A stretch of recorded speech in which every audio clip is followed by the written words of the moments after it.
आईसाहेबांसाठी असं चमचमीत नाश्ता करायचं म्हटलं की आपण वाटेल ते थराला जाते, तुम्हाला तर माहितीच. आज आमच्या आईसाहेबांनी नाश्त्याला सकाळ सकाळी उपीट मागितल्याला त्या तयारीला मी लागलो होतो. कांदा कापूस तरच एवढी खराब हालत होईल मला वाटलंच नव्हतं. आपण मात्र किटलीत होतं तेवढं त्याला ओतलं, जरा जिरं मोहरी टाकली, बारीक मध्ये मिरच्या आणि कांदा टाकून सगळे एकदम मिक्स करून घे. आता चमचमीत उपीट कसं करतात की भावाने माझ्या बहिणीनं दावत चला तुम्हाला. कांदा मिरची तेलात नीट भाजून घेतला की त्यात जरा उगाच पाणी वतायचं आणि उकळूस तर जरा थांबायचं. पाण्याला असं फोड येताना दिसलं की आपली घराची पिशवी घ्यायची आणि रपारप वतायला चालू करायचं. रस्त्यात टोल लागायला सारखं मध्ये जरा स्टॉप घ्यायचा आणि बारीक मध्ये हळद आणि मीठ लागलंच टाकून घ्यायचं. कडे आपली ना आपल्या बाच्या म्हणायचं आणि एकदम रबरबीत आणि गरगरीत हलवून घ्यायचं. टायमिंग लावून 7.5 मिनिटात म्हणजे तुमचं एकदम चमचमीत नाश्ता तयार झाला म्हणून समजायचं. भाऊ नाश्ता खाणारा प्रत्येक माणूस भावानं फक्त असाच म्हटला पाहिजे. एक नंबर झाले.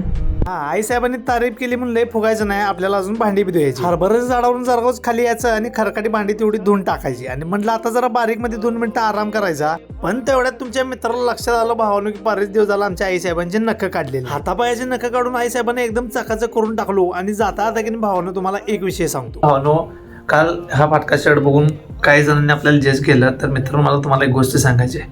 हा फक्त शर्ट नाही, हा वाईट काळातला माझा एक अनुभव आहे. मम्मी ज्या वेळेला चांगली होती त्यावेळेला इतकासा जरी शर्ट फाटला तरी ती दुसऱ्या मिनिटाला शिवून मला परत घालायला द्यायची.